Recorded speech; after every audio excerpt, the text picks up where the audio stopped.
I found myself, Harvard, do you hear us?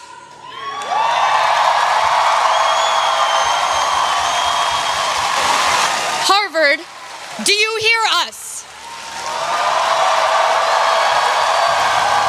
Today, we are celebrated for what we know. In fact, for most of our lives, we've learned to feel a sense of accomplishment in the awards, accolades, and honors that line our childhood homes. How much we know and how we leveraged it got us far.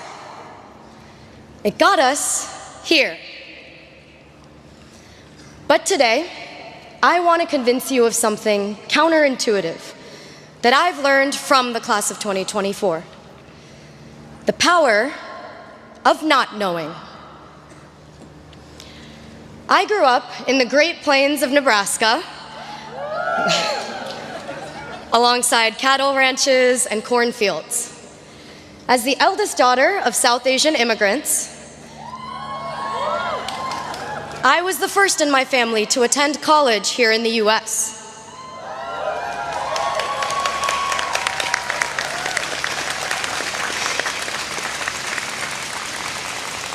There was a lot I didn't know.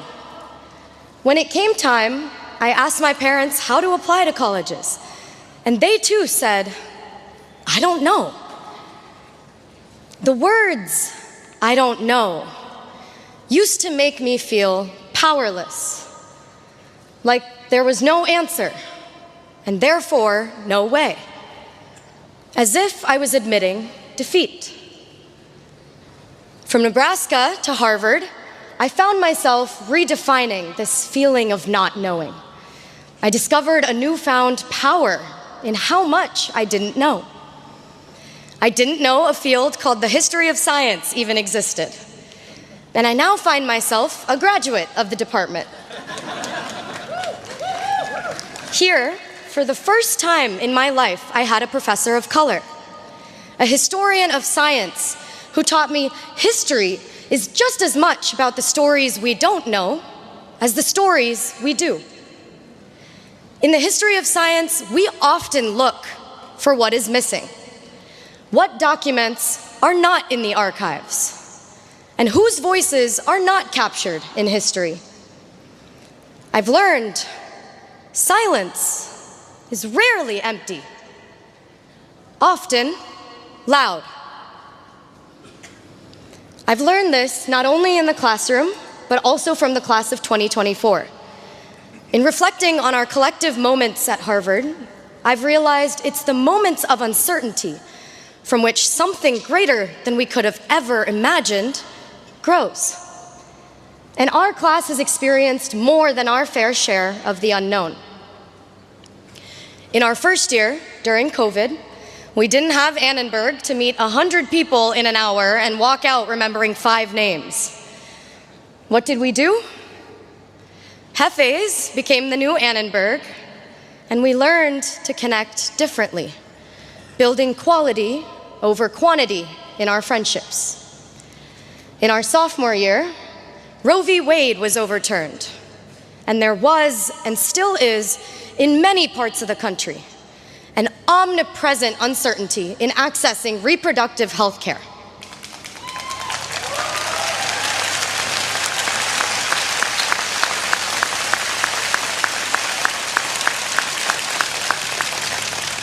In our junior year, Harvard faced the Supreme Court and the decision to reverse affirmative action.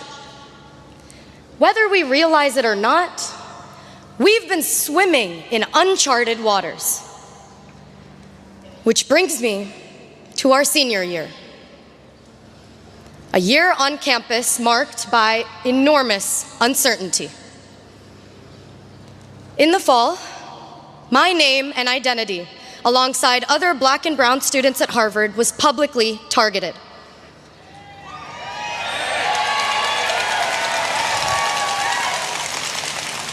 For many of us students of color, doxing left our jobs uncertain, our safety uncertain. This semester, our freedom of speech and our expressions of solidarity became punishable.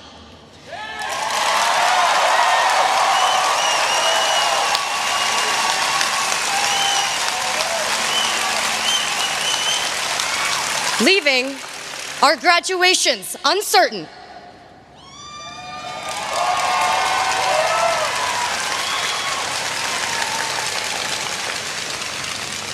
As I stand before you today, I must take a moment to recognize my peers. The 13 undergraduates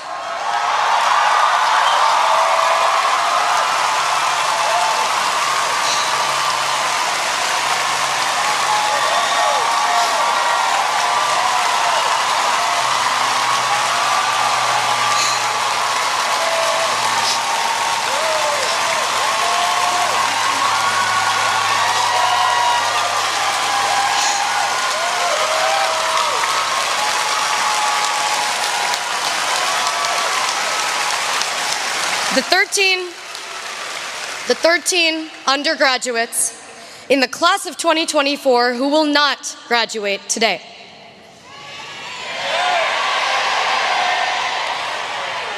I am deeply disappointed by the intolerance for freedom of speech and the right to civil disobedience on campus.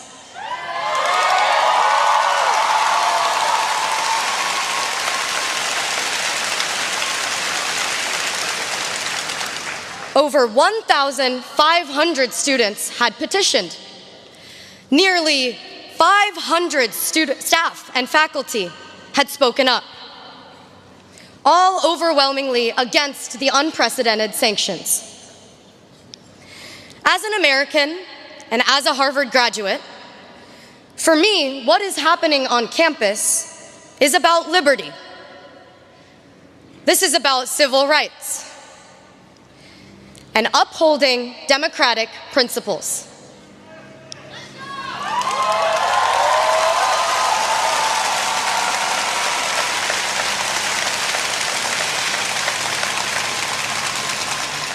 The students had spoken.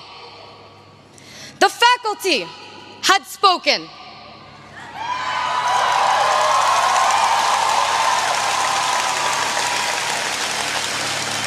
Harvard, do you hear us?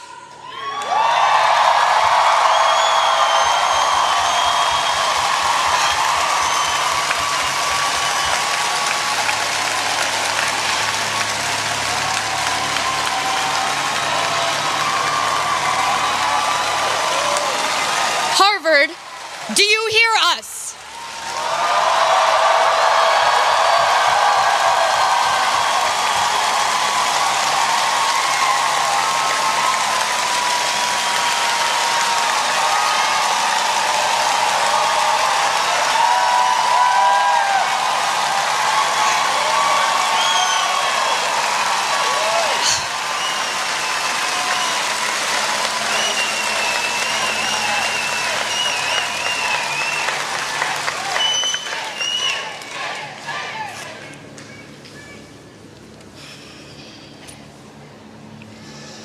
We are in a moment of intense division and disagreement in our community over the events in Gaza. I see pain, anxiety, and unrest across campus. But it's now, in a moment like this, that the power of not knowing becomes critical. Maybe we don't know what it's like to be ethnically targeted. Maybe we don't know what it's like to come face to face with violence and death. But we don't have to know. Solidarity is not dependent on what we know, because not knowing is an ethical stance.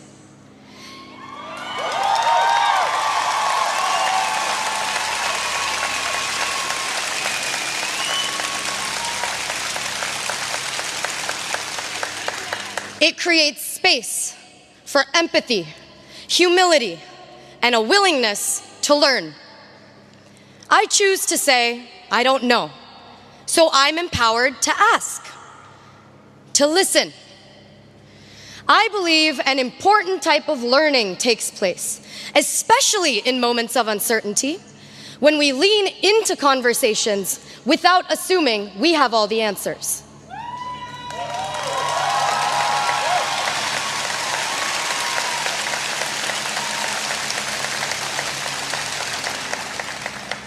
Can we see the humanity in people we don't know?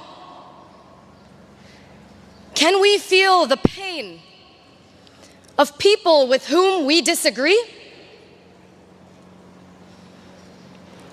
As we graduate, what we know, our material knowledge, may not matter so much anymore. The truth is, it's what we don't know and how we navigate it that will set us apart moving forward. Uncertainty is uncomfortable, but I encourage you to dive into the deep end of discomfort. Engage with the nuances.